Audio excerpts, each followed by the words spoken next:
Hi friends! అందరూ ఎలా ఉన్నారు? నేనైతే చాలా బాగున్నాను. ఈరోజు మనం ప్రోటీన్ బౌల్ ఎలా చేయాలో చూద్దాము.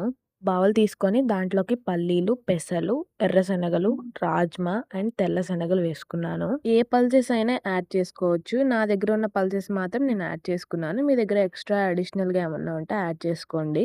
ఇంకా వాటర్ పోసుకొని ఓవర్ నైట్ సోక్ చేసి పెట్టుకున్నాను. ఒక కుక్కర్ తీసుకొని ఆ కుక్కర్‌లోకి అయితే యాడ్ చేసుకుంటున్నాను. కొన్ని వాటర్ యాడ్ చేసుకొని అండ్ సాల్ట్ కూడా యాడ్ చేసుకోండి. దీనివల్ల మెయిన్ బెనిఫిట్ ఏంటంటే మార్నింగ్ తినడం వల్ల మనకేమన్నా నీ పెయిన్స్ కానీ, జాయింట్ పెయిన్స్ కానీ ఉంటే ఖచ్చితంగా పెయిన్ అనేది తగ్గుతది. ఇవి బాయిల్ చేయకుండా నార్మల్‌గా నానబెట్టి తీసుకున్నా ఏం ప్రాబ్లమ్ ఉండదు. కుక్కర్ అయితే క్లోజ్ చేసేసుకున్న తర్వాత ఒక 4 విజిల్స్ వచ్చాక ఓపెన్ చేసి చూసుకుంటే ఇలాగ మంచిగా ఉడుకుతాయి. వేరే బౌల్‌లోకి ట్రాన్స్‌ఫర్ చేసుకున్నాక కట్ చేసుకున్న ఆనియన్స్ అండ్ కీరా పీసెస్‌ని యాడ్ చేసుకుంటున్నాను. ఆనియన్, కీరా వేసుకోకపోయినా ప్లెయిన్‌గా కూడా తినేయొచ్చు. అయితే salt and chilli powder add చేసుకుంటున్నాను. చిల్లీ పౌడర్ ప్లేస్‌లో మీరు చాప్డ్ చిల్లీస్ కూడా ఏసుకోవచ్చు. ఈవినింగ్ టైమ్‌లో తినడానికైతే చాలా బావుంటుంది. కానీ మార్నింగ్ టైమ్‌లో కన్జ్యూమ్ చేయడం చాలా బెటర్. వీక్‌లో ట్వైస్ అయినా ట్రై చేయండి మార్నింగ్ తినటానికి. మీ హెల్త్ అనేది చాలా బావుంటుంది. ఫైనల్‌గా లెమన్ అయితే యాడ్ చేసేసుకున్నాను. మీరు గనుక ఖచ్చితంగా ట్రై చేస్తే నా కామెంట్ సెక్షన్‌లో ఖచ్చితంగా కామెంట్ చేయండి.